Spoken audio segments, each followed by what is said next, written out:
Welcome back, everybody. Namaskar. Thanks for being here once again. If you are watching on Facebook or YouTube, I am keeping an eye on the chats there, so feel free to make comments. Feel free to join here on Zoom. Okay? You are definitely included in the conversation. And also, anybody here, when you speak, go ahead and turn on your camera so that we can see you. And now let's go ahead and begin to, you can turn on your cameras now too if you'd like. Let's go ahead and begin our discussion on secret of success number 4. Secret of success number 1 was having firm determination.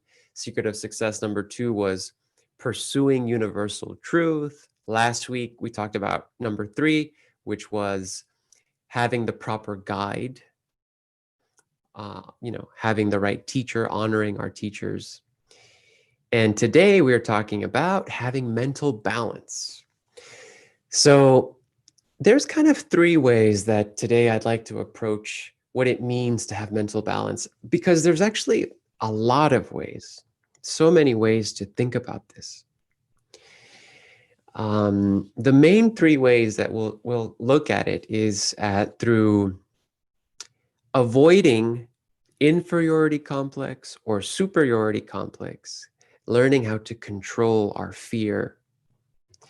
And then there's other ways to think of mental balance, like also just, understanding the whole spectrum of our emotions. Human beings have this whole wide emotional palette with all these different feelings that we experience: jealousy, anger, sadness, hope, surrender, all of these feelings that we have. And a lot of times those feelings, those propensities that we have, they can be off balance, like, sadness can be good to have. It can be good to have, to feel sadness so that you are empathetic toward other people. But sometimes sadness, when it is off balance, throws you into a deep depression where you feel suicidal, and then you're tapping into another emotion, a feeling of self-destruction.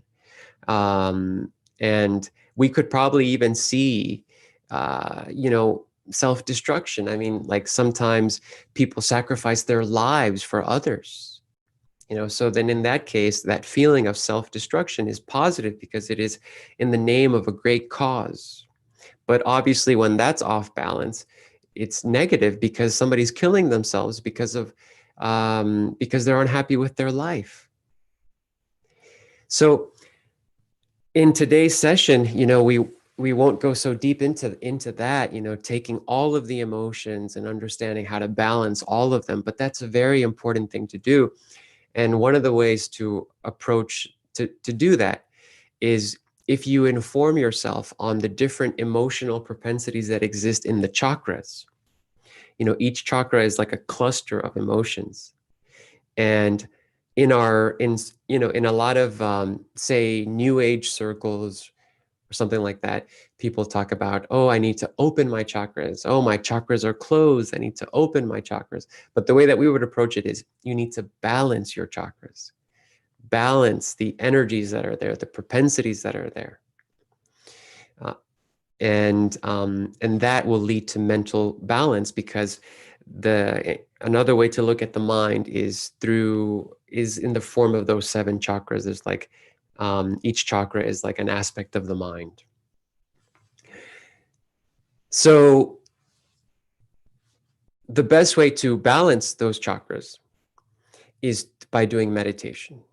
Because when you start to meditate, when you repeat the mantra, you suddenly are going through a journey in the chakras. Each time your mind gets more subtle, the more you meditate, you're going up a chakra and up a chakra and up a chakra until you come all the way up here. Okay, or at least here. And then if you want to try something outer, that's like an inner way to balance the chakras. If you want to do something externally to balance the chakras, you can do asanas. So you do your yoga postures that work the different glands that correspond with the chakras and helps to create proper hormonal secretion. And then you can balance the chakras in that way. So one of the things that I love about our philosophy is always identifying the inner and outer ways to do things. You know, like there's an inner way to balance your chakras, meditation. There's an outer way to balance your chakras, yoga postures. And when we talk about things in our philosophy, we think of how it applies to individual and also the collective. So there's always a balance of inner, outer, unit, individual, society, the inner journey, the outer journey. It's important to always kind of see it in a balanced way like that. Speaking of balance. But now if we start talking a little bit about, let's begin with fear. The fear complex that we have that distorts our mind, imbalances the mind. I was thinking earlier today about my son, my little baby. He is about 14 months, almost 14 months old. And I was thinking about him and how he's going through this phase of stranger danger. And he's very fearful of other people besides me and his mom. He's even very much in the beginning, now it's much better, but in the beginning, and even the first time he sees them, he's afraid of his grandparents. He doesn't want to be separated from me or from his mom. He just clings really hard to me.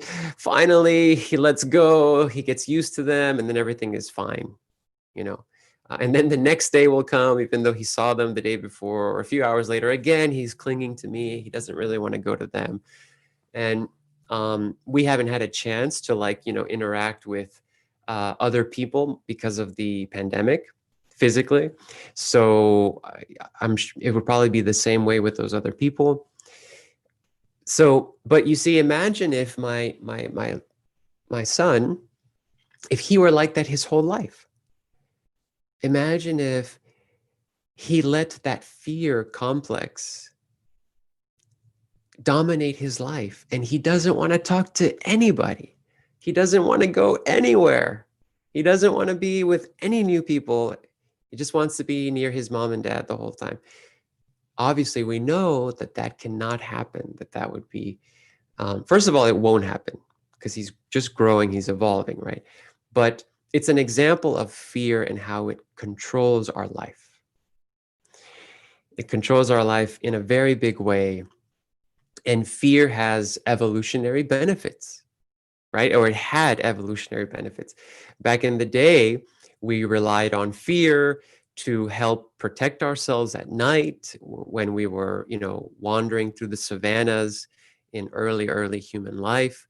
Our fear would wake us up in the middle of the night so that there would be no predators nearby. Okay, we can go back to sleep a little bit, wake up again out of fear, make sure we're safe, make sure everybody we know is safe, make sure the group is safe. Okay, I can rest a little. So you see, the fear has some benefits. It had a very important evolutionary benefit for our own survival, and that's why we have it. But these days, those same fears that we inherited from our ancestors, that is in our DNA, that is a part of who we are from years and years of practice and evolution,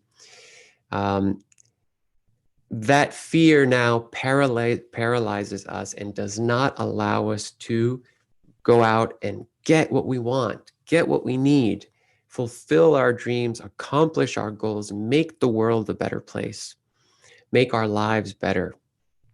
So fear is there. It clutches us. And I want to go ahead and share with you a quick acronym that I learned from the book, The Success Principles, by Canfield, James Canfield. I'm sorry, that's probably not his name. Anyways, well, he he has there a really beautiful acronym for the word fear.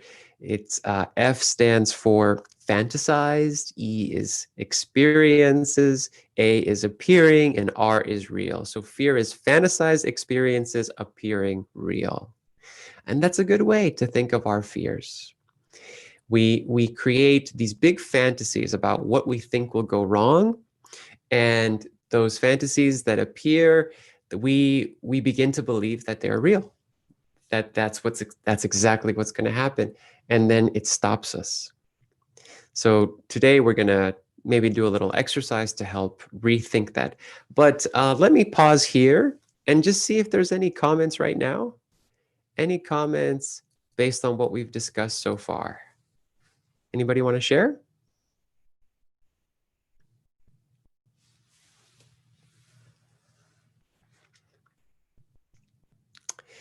If not, I'll keep going. I see there's a message here. Let me get to the chat. 1 second, please.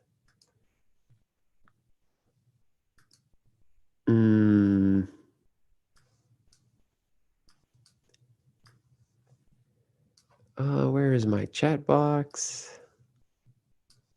Okay. So, oh, we have a what's this called when somebody bombs the Zoom? Yeah, Zoom bomber. A Zoom bomber. Let's see here. How do you get rid of the Zoom bomber? I don't see the person here in our list. Hopefully it won't happen again. Anyways, so any comments on what we've discussed?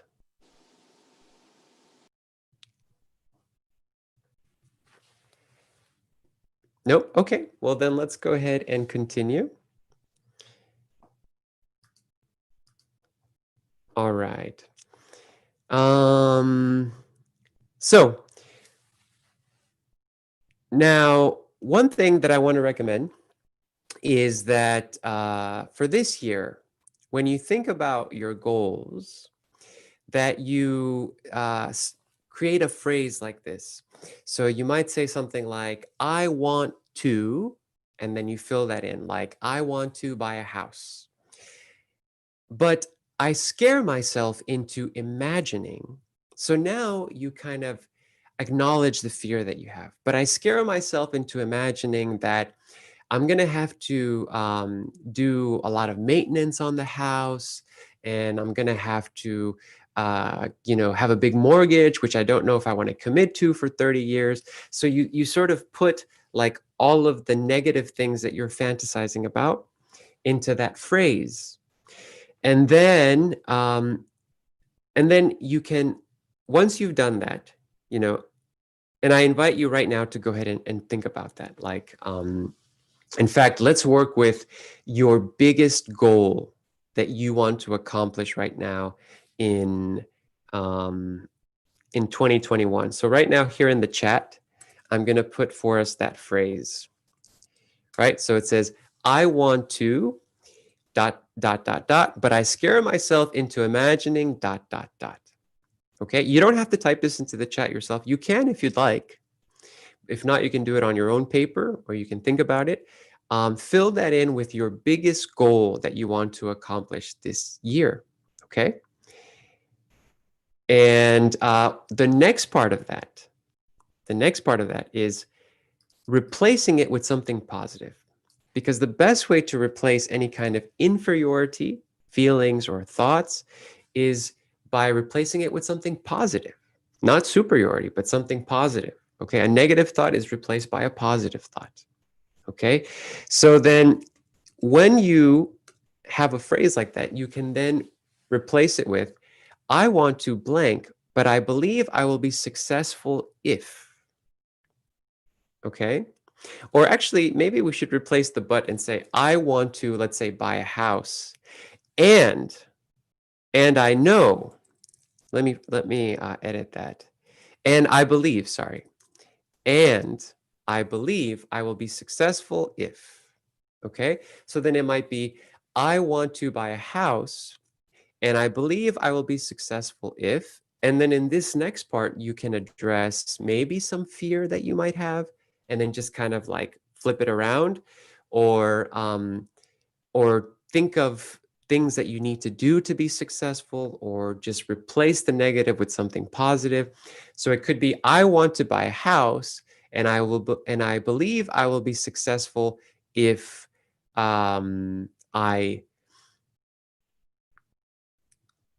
for example, the thing about having to make repairs and things like that. I believe I will be successful if I overcome any obstacle with less anxiety, if I contact my stepfather, who is really handy with tools and doing things around the house, or if I educate myself on how to fix things around the house. Um, or I believe I will be successful if I keep a balanced budget and find and share the mortgage costs with this person, or get money from that business. So, thinking about how to dilute the negativity and focusing on the positive. Okay. A lot of times there is no other way to get rid of some negative thought in your mind than to just thinking about something else and making a meditation out of it. When the negative thought comes in your mind, you just go to the positive. You go to the positive. Even if you don't believe the positive, you still, even if you don't believe the positive, you still take the mind toward the positive. And after a while, you start to believe that. Like if somebody says, for example, um, I look ugly today, and they have that negative thought in their mind, I look ugly today. If they say, no, I look beautiful today, at first they might not believe it, because, oh, well, how can I look beautiful if I'm wearing my pajamas or my hair is all messy? But if you start to repeat that, I look beautiful today, I look beautiful today, and you repeat that, after a little while, the next time you look in the mirror, you will surprise yourself that you actually see the beauty in yourself. So sometimes the auto suggestion, though you may not believe it initially, is something that just changes your mind and you start to believe that. Okay. So Jenna has written something here, and Jenna, are you there? Would you like to unmute yourself just so we can hear you for a moment? I'll read your comment, but Yeah, I'm here. Can you hear me? hi, Jenna. Okay. Welcome. So you wrote, I want to start an integrative medicine club at my medical school, but I scare myself into imagining judgment from those who believe integrative holistic medicine is crazy. However, I believe I will be successful if I let go of this fear of judgment from others. Okay, great. I really like how you integrated that in there. I would recommend that you take that same statement and just rewrite it without the negative, and just have the goal with the positive outcome. But here, it's great how you've written this. And how does it make you feel? What are you thinking right now? What are some of those judgments that you feel you need to let go of, or the judgments of others that you'll have to let go of? Yeah, I think I just need to let go of like the fear that I guess those who believe that conventional medicine is the only way and it's the only way. Unfortunately, we're having a hard time hearing you. I think can you maybe try one more time? Your mic was it was kind of not clear. She says, okay, sorry, I can chat. Okay, well, yeah, no problem. Um, yeah, let us know if there's anything else you'd like to share to expand on what you wrote. And I think that is a great goal, starting the integrative holistic medicine thing among the medical students who might not be, you never know, right? You never know. Maybe some of them are thinking about this too. They're afraid to share. if you do this, you might create a space for them to openly explore this. Like, oh, I didn't know somebody else thought like this too. So there's so many great possibilities that can come out when you create the space for it. Okay. Uh-huh. Yeah, so you can add that also to your I want to, and I believe I will be successful if I find the other students who are also into holistic health and integrative medicine. So that sounds awesome. Congratulations for pioneering that in your cohort there. If there's no more comments right now, we can start to think a little bit about inferiority complex, superiority complex. Okay, so we have the inferiority complex in our life. We have superiority complexes too. And inferiority complex is usually the worst, the worst of the two. Because when you have an inferiority complex, you don't even make an attempt for what you want. At least somebody with a superiority complex makes the attempt to do things. And maybe if they slip, they learn because they've tried. But the inferiority complex doesn't even allow people to try for anything. So inferiority complex, once again, has to do with negative thoughts about ourselves. And the simple way to take care of that is to replace it with positive thoughts. So, like we already covered, now there's always an inner and an outer. So in your mind, you could replace a negative thought with a positive thought. But you also have to think about what's happening outside of you. What are the messages that you're getting from the outside that lead you to inferiority or lead you to some inferiority thoughts? So, for example, sometimes, we live with people that bring us down. We live with people that don't encourage us, that don't support us. There's a story I learned many years ago about this woman who was like an Olympic athlete, and she was in a relationship. And every time the woman would go to practice at the gym with her team, she was fantastic. She did an excellent job. But when her boyfriend would come to some of the practices, suddenly she wouldn't do so well. Because actually, in their relationship, she always felt judged by him, on things that weren't related to gymnastics. But he became a source of judgment for her. And it happened that not only that it spilled over into when she was training, that if he would be in the room, she couldn't, she felt totally self-conscious. So, either I don't know how the story ends. I don't know if in the end they talked about it, they dealt with it, he was more supportive, she got more self-confidence around him, and they lived happily ever after. I think the most likely outcome is that they broke up. And she learned that she has to, in her life, she needs to be with the people that bring out the best in her, not the people that trigger the worst and ruin and, throw off her mind. So there are many things on the outside that lead to our inferiority complexes. I mean, the music we listen to, the movies we watch. We've talked about here too in our different discussions about how we live in a society that is always making you feel like you are not enough. Because advertisers know that to sell their products, they need to make you feel really small.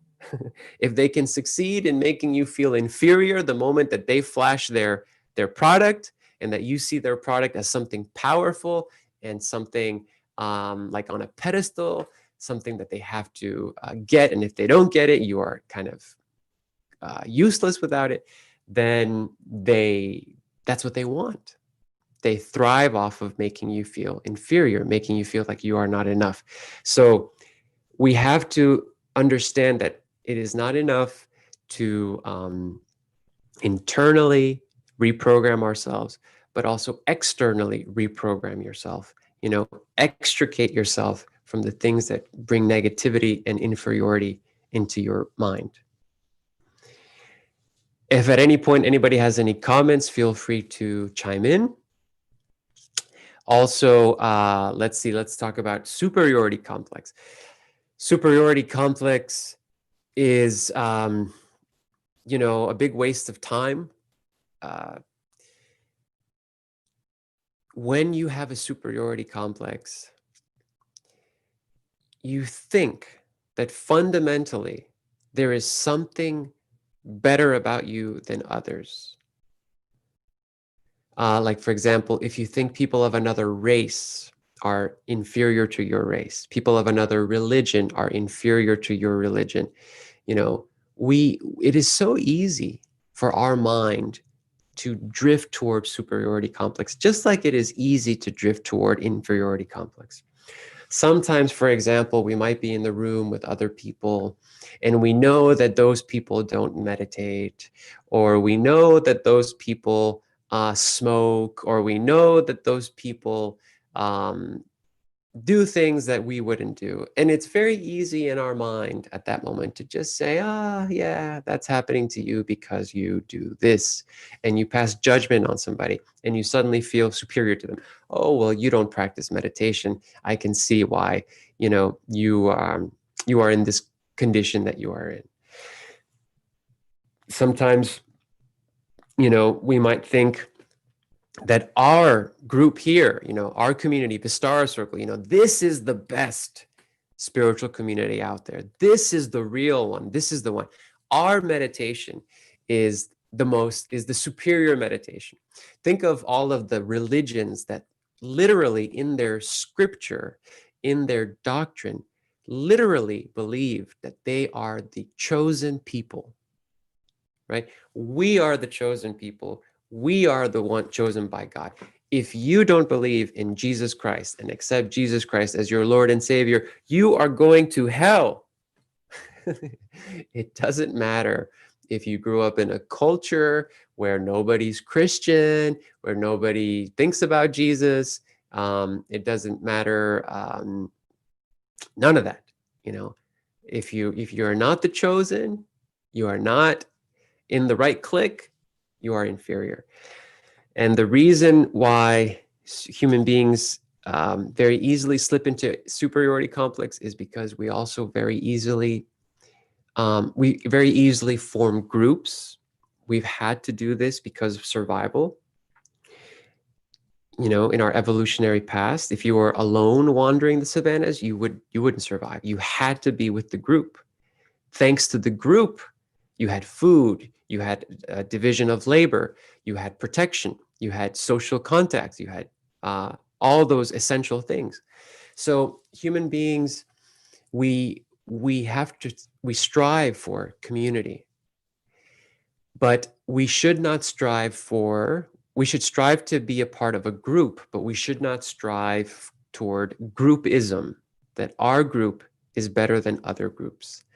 And studies have shown that immediately, like I probably mentioned this before, there was a study where they got like say 30 people into a room, strangers, and they put those strangers into groups. And the researchers were observing the activities that the groups were doing. Each group was supposed to do different activities and or an activity. And the researchers found that in just a few seconds of these people meeting each other for the first time, in just a few minutes, these groups already started to believe that their group was better than the other groups in the room. So superiority complex comes to the mind just as easily as inferiority complex. And both are something we need to get rid of. They are the saboteurs of our success. Does anybody have any comments? Anything else you'd like to share? Also, if you're on Facebook or YouTube. A true superiority complex is a sign of inferior self-esteem. A true superior person empowers while the inferior person criticizes. And what we learn from this is that the inferior person is criticizing themselves even harsher than those outside of themselves, and therefore must build themselves up in order to feel that superior that they're trying to portray, and therefore they can't be a part of any group that is less than they esteem themselves to be, which, with having no self-esteem, they use the group to build that self-esteem. Yeah. It could be a positive thing too, right, Hitendra? Like, you use the collective to help build you up, to support you. That would be a positive way of using your group. Like here in our community, we should feed off of each other's interest in meditation and spirituality to inspire our own practices. And but what I was also hearing you say, and let me know if I'm wrong, is that the somehow too, like, having a superiority complex is kind of like a result of inferiority complex, or is kind of like just another form of inferiority complex. Is that also something that you were saying, brother?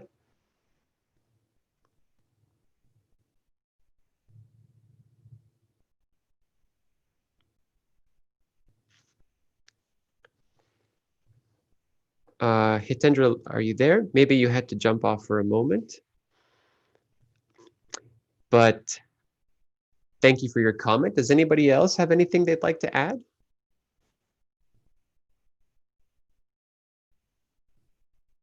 Before we close?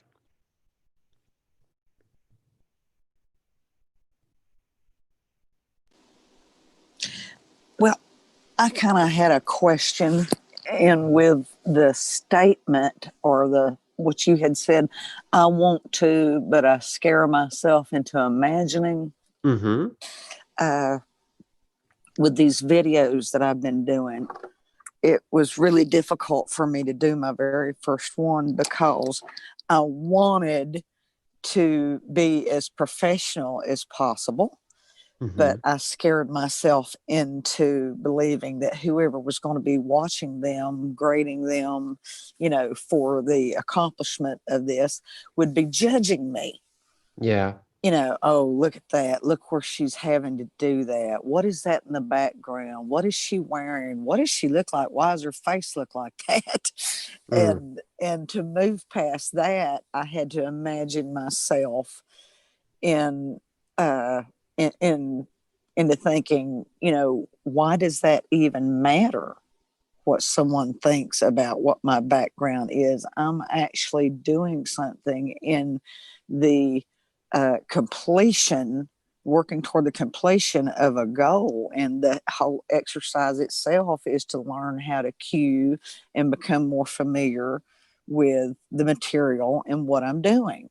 So it's a lesson in itself, but I had to move past that. But but on a different a view of something else I'm having a difficult time with is I'm wanting to organize possessions that I'm wanting to release and sell, or that no longer serves. And I see stuff and I say, wow, somebody would really probably like to have that, or I could sell this, or I could give this to so and so. But again, where I live, this is stuff that has accumulated since the 1940s through inheritance, and some stuff's kind of obsolete. So it's really daunting. I've not figured out how, in looking at the exact way you put that on the chat, I want to accomplish this, but it's not that I scare myself into imagining. It's just I look at the enormity of the amount of things I need to do in order to release that stuff, to get that advertised or to put that on a swap shop or whatever, that for me personally, it's just been a crushing weight. And I've looked at it like, well, maybe I can just do this one thing today. And then I get this one thing done. I'm like, wow, that didn't put a dent in anything. So, Hmm. you know, uh, Yeah. moving from that to the, I believe I will be successful too. I mean, I can look at it overall and say, oh, well, I believe I will be successful if I try to do at least one project a day. I've Right. been working at that for over a year and I'm still seeing this overwhelming amount of stuff that needs to be done. So if there's a Yeah. little push that you can Yeah. suggest on that, that would be awesome. Well, Karen, you know, like for example, in terms of videos, like for example, right now, I would love to be, let's say, in a studio like they have at NBC, you know, or like at Netflix, where like $1 million TV studio, where you could have like you know a background like the Shiva could talk or something, you know, like to present like something really top notch and beautiful. You know, when I watch TV and I see something like that, like a TV studio, I'm always observing those things, and I'm always like, whoa, you know, look at those lights they have, look at that. And the thing is that it's very natural, right, to when we're doing something to want to do it well. And it's important to discern that if I should watch, let's say, a YouTube video that teaches me how to set up my background, teaches me how to set up my video, that those things shouldn't be a criticism on myself because I don't have that already.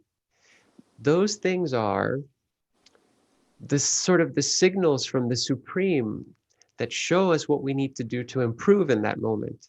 It's like pain in the body, you know, when there's a little pain somewhere in the body, it's not that that organ is defective or that the body is this useless piece of crap that gives me so much headache. It's a signal from the body. That pain is a signal from the body to the mind saying, hey, you gotta check in on this. You gotta look in on this. This is just a little warning. And then again tomorrow, okay, here I am again. You know, you need to look at this part of the body here. And it's a signal. So I think that whenever we have some inclination that we feel we should try to make something better, we should explore it to the best of our capacity within our capacity. You know, we don't always have the capacity to get what we want, to explore what we want, to get the right info at the right time. But little by little, we, without any self, even if somebody should criticize us and say, hey, you should change this in your video, a lot of times we don't want to hear that. You know, we want people to say, oh my God, your video is awesome. Wow, I love what you did here. I love what you did there. But if everybody were to tell us that, we would never improve. So the criticism coming from the outside, we can find the constructive value in them. The criticisms coming from within, like pain in the body or things in my mind, like I know I should do to improve something, we should consider them as an internal form of, you know, getting some guidance, and not feel any judgment, you know, not feel any inferiority complex that, you know, we are fundamentally flawed in some way, that we will never be able to do this. Um, that would be a problem, right? That would be off balance. And I think, Karen, when you talked about the you know, accomplishing this big task, let's say of selling these items, these big items, you know, you seem to already know that everything is done a little bit at a time. And sometimes, you know, what you're talking about there is just some proper goal setting. So you take a goal and you decide, when you want to do it by what date. You get really specific. I want to sell this item by February 1st, um, and make this amount of money. And then you kind of just work backwards. You divide that goal into small pieces. And, by the first week of January, I will have posted these ads or I will have cleaned these things. By the second week, I will have posted these ads. By the third week, depending on how important the goal is to you, then you craft, you set up deadlines for it, create milestones for it. And if you really, really want to accomplish the goal even more, not only do you think about it, write it down, plan it out, but you could even do a public declaration. Tell your friends, hey, I'm going to sell this thing. I'm going to start my business by this date. You make it public. That also helps. I'm going to release this new course in 2 months. Who's interested? That kind of thing can help. I'm going to make these videos, and who would like to watch them? And then get an accountability buddy. Find one of our friends here in Vistara Circle. Listen, I have these goals, and submit progress reports to them. Oh, so this week I did that, and then the next week, okay, yeah, I now it's on Facebook. I've advertised it here, and share the progress reports with other people. And somehow you have to be willing to go on this journey to reach a goal. And when those obstacles pop up, like the ones you mentioned, like, oh, I feel like I haven't even put a dent into this. It just step one took so much effort. That goes back to secret of success number one, that you have to have firm determination. We have to see our obstacles as our friends, that obstacles are the stepping stones toward the goal. There is no great thing that exists without obstacles, and there's nothing that exists without obstacles. There's definitely no physical progress without some physical obstacles. Even our spiritual development will have obstacles. The mind is wandering, you have to deal with all the samskaras.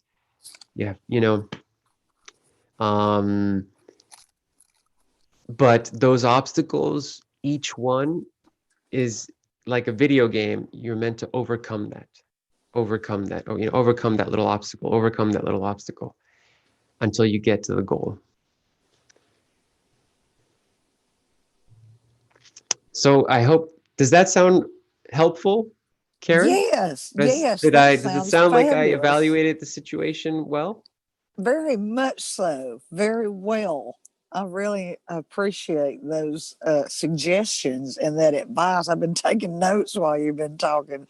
That's an absolute wonderful approach to it. You've given me some fabulous things to think about today, but also some actual steps for action. So I'm really excited about this. Thank you. All right, sounds great. I'm so glad you asked the question. And I hope everybody's excited about their goals this year. I hope everybody's written them down, and everybody has created a timeline for it. And nobody is afraid to dream big.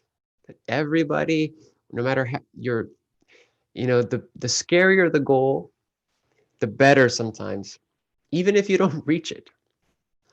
Because, for example, like there's a quick story of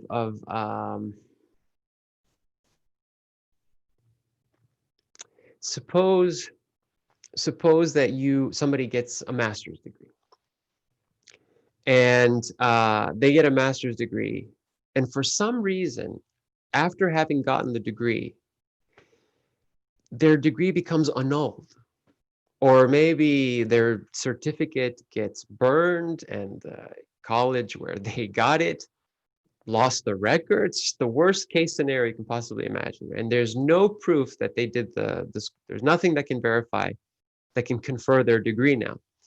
So yeah, they'll be disappointed that their master's degree has disappeared. So they didn't reach the goal ultimately because of that.